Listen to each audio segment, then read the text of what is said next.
Hello student, एक बार फिर से आपका मैथमेटिक्स की क्लास में स्वागत है।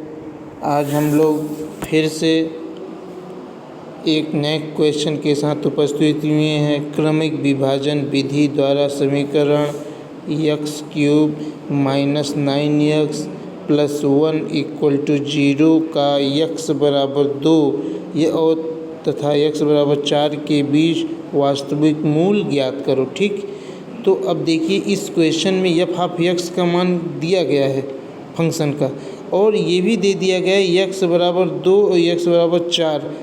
तो अब ये ध्यान से देखिए बच्चों कि यदि ये न दिया गया होता तो भी आप इसको निकाल सकते थे, क्योंकि आपको f(x) के पॉजिटिव और निगेटिव मान ज्ञात करने हैं। तब आप ट्राई करते कि x = 1 के लिए या x = 2 के लिए या x = 3 के लिए या x = 4 के लिए किसमें पॉजिटिव और निगेटिव सबसे नज़दीक में है।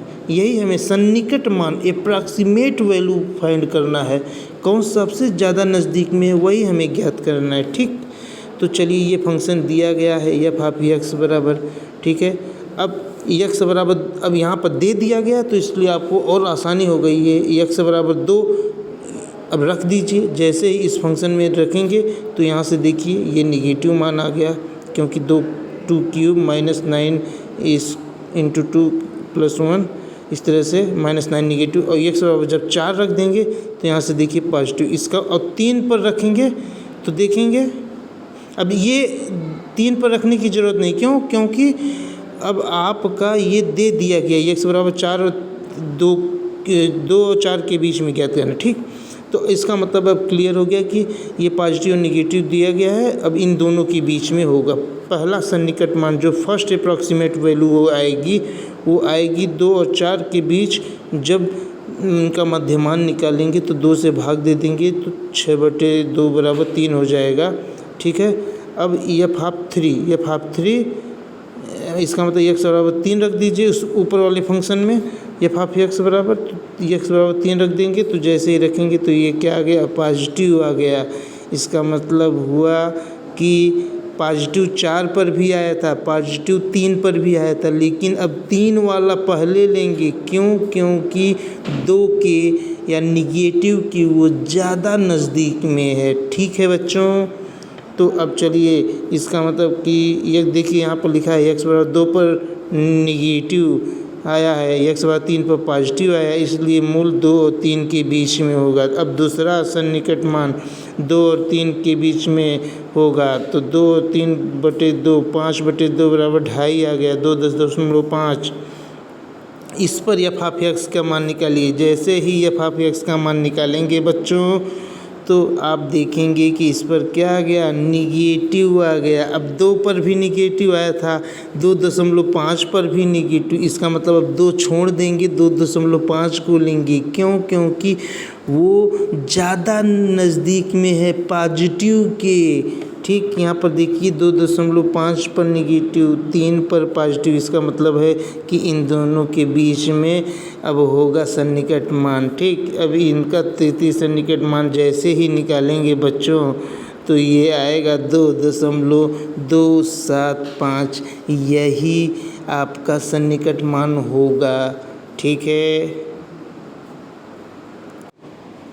चलिए आइए अगले नेक्स्ट क्वेश्चन की ओर चलते हैं। ठीक है बच्चों, आइए नेक्स्ट क्वेश्चन की ओर चलें।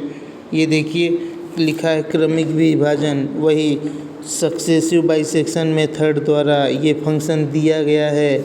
ठीक, ये फंक्शन है x³ - 18 = 0 का वास्तविक मूल 3 स्थानों तक, दशमलव के 3 स्थानों f(x) बराबर इसको मान लेंगे। अब सबसे पहले देखेंगे कि किस पर पॉजिटिव किस पर निगेटिव आ रहा है। 1 2 3 4 पर चेक कर लीजिए। यहाँ पर हमने चेक किया है, 2 पर डायरेक्ट चेक किया है तो निगेटिव आ गया। 3 पर जैसे ही x बराबर रखे हैं तो ये आ गया पॉजिटिव। इसका मतलब हो गया 2 और 3 के बीच में सन्निकट मान होगा। पहला सन्निकट मान तुरंत निकालेंगे, 2 और 3 को दोनों को जोड़ के 2 से भाग दे देंगे, क्या आएगा 2.5, 2.5 2.25 जब x बराबर रखेंगे तो आ गया आपका क्या, निगेटिव मान।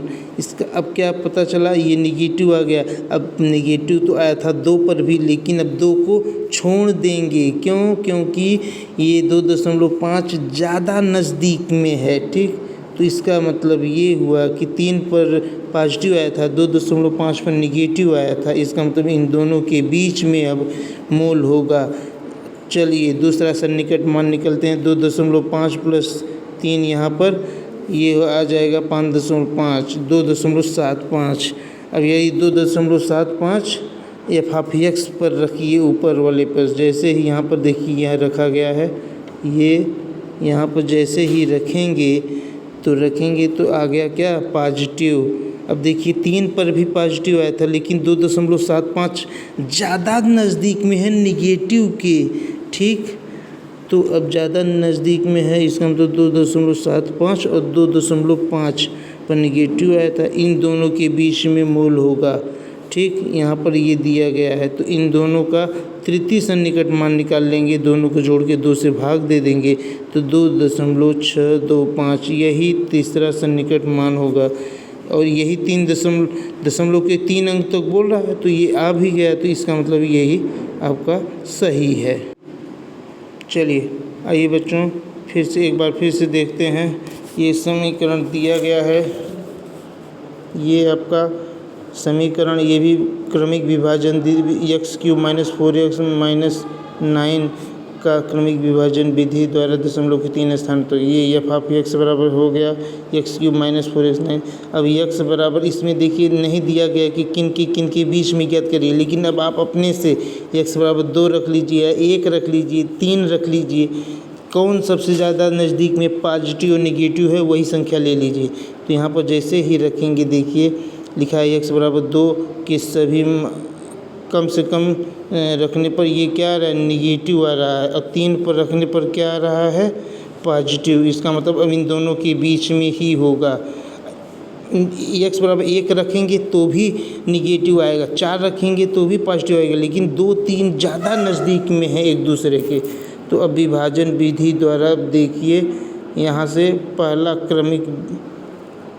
पहला सन्निकट मान इन दोनों को जोड़ के 2 से भाग दे देंगे, 2.75 हो जाएगा। 2.75 ये एफ ऑफ एक्स बराबर रख देंगे। तो यहाँ से ये देखेंगे ये निगेटिव वैल्यू आ गई 2.5 पर रखने पर।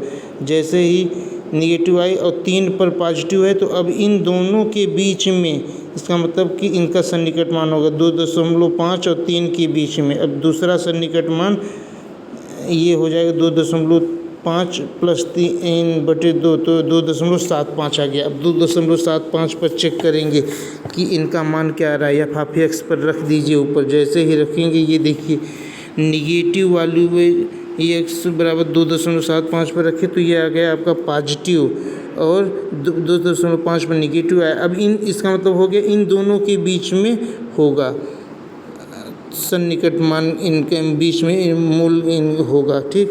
तो अब आइए तृतीय सन्निकट मान के लिए हम क्या करेंगे कि इन दोनों को जोड़ के 2 से भाग दे देंगे, इनका मध्यमान निकालेंगे। आ गया 2.625, ठीक। ये आपका तृतीय सन्निकट मान हो गया, ठीक है।